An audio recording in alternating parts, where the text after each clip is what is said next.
সুপ্রিয় দর্শক, এইমাত্র পাওয়া রাতের সর্বশেষ আপডেট সংবাদে আপনাদের জানাই স্বাগতম। শুরুতেই থাকছে সংবাদ শিরোনাম। আওয়ামী লীগের মিছিল থেকে আওয়ামী লীগের 9 নেতাকর্মীকে গ্রেপ্তার করেছে বাংলাদেশ পুলিশ। থাকছে বিস্তারিত।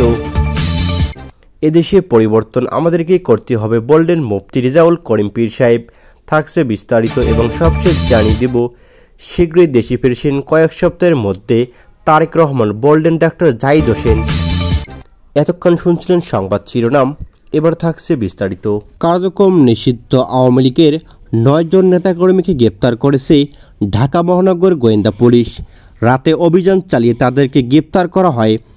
শনিবার সেপ্টেম্বর দুপুরে বিষয়টি নিশ্চিত করেছেন ডিএমপির মিডিয়া বিভাগের ডিসি মোহাম্মদ তালিবুর রহমান। তিনি জানান, গ্রেপ্তার রাজধানীর তেজগাঁও এলাকায় রহিম মিরার মসজিদের সামনে জুমার পর অনুষ্ঠিত ঝটিকা মিছিল অংশ নেন। পরে অভিযান চালিয়ে কার্যক্রম নিষিদ্ধ আওয়ামী লীগ ও অঙ্গ সংগঠনের 9 জন নেতাকর্মীকে গ্রেপ্তার করে বাংলাদেশ ডিবি পুলিশ। ইসলামী আন্দোলনের আমির মুফতি সৈয়দ রেজাউল করিম বলেছেন, এদেশের পরিবর্তন আমাদেরকেই করতে হবে। আমরা পরিবেশ পর্যবেক্ষণ করেছি। 2008 সাল থেকে আমরা পিআর পদ্ধতিতে নির্বাচনের দাবি করে আসছি। আমরা আমাদের দাবিতে অটল। আমাদের দাবি জুলাই সনদের আইনি ভিত্তি প্রদান, আইন শৃঙ্খলা নিয়ন্ত্রণ এবং পিআর পদ্ধতিতে নির্বাচন। তিনি সবাইকে দেশ গড়ার জন্য এ দাবি আদায়ে হাত পাকার তলে সমবেত হওয়ার আহ্বান জানান। বিকেলে শেরপুরের নালিতাবাড়ী শহরের শহীদ মুক্তিযোদ্ধা মঞ্চে উপজেলা ইসলামী আন্দোলন বাংলাদেশ আয়োজিত গণসমাবেশে তিনি এসব কথা বলেছেন। মুফতি রেজাউল করিম আরও বলেন, আগের পদ্ধতিতে নির্বাচন হলে দেশে ফ্যাসিস্ট তৈরি হয়, 60% মানুষ থাকে অবহেলিত। পিআর নির্বাচন হলে দেশে আর ফ্যাসিস্ট তৈরির সুযোগ থাকবে না। তিনি বলেন, ইউনূস সরকারের 3টি ওয়াদা ছিল সংস্কার, বিচার, নির্বাচন। এখন পর্যন্ত কোনোটাই আলোর মুখ দেখেনি। আমরা দেশের জন্য, দেশের মানুষের কল্যাণের জন্য, ইসলামের জন্য কাজ করি। তাই আমরা পিআর পদ্ধতির নির্বাচন দাবি করে আসছি। এ নিয়ে যারা কটূক্তি করেন তারা জ্ঞান পাপী। এদিকে নালিতাবাড়ী ইসলামী আন্দোলনের সভাপতি মাওলানা আবু বকরের সভাপতিত্বে এই গণসমাবেশ অনুষ্ঠিত হয়েছে।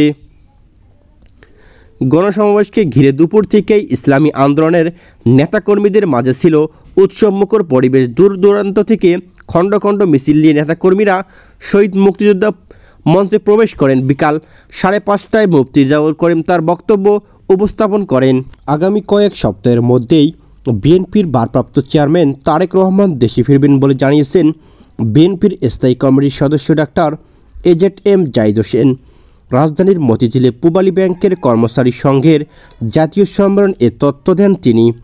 জাহিদ হোসেন বলেন, কয়েক সপ্তাহের মধ্যেই এবং জাতীয় নির্বাচনের বহু আগেই দেশে ফিরবেন জনাব তারেক রহমান।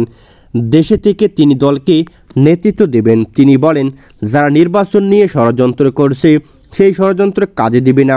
ফেব্রুয়ারিতে নির্বাচন অনুষ্ঠিত হবে ইনশাআল্লাহ।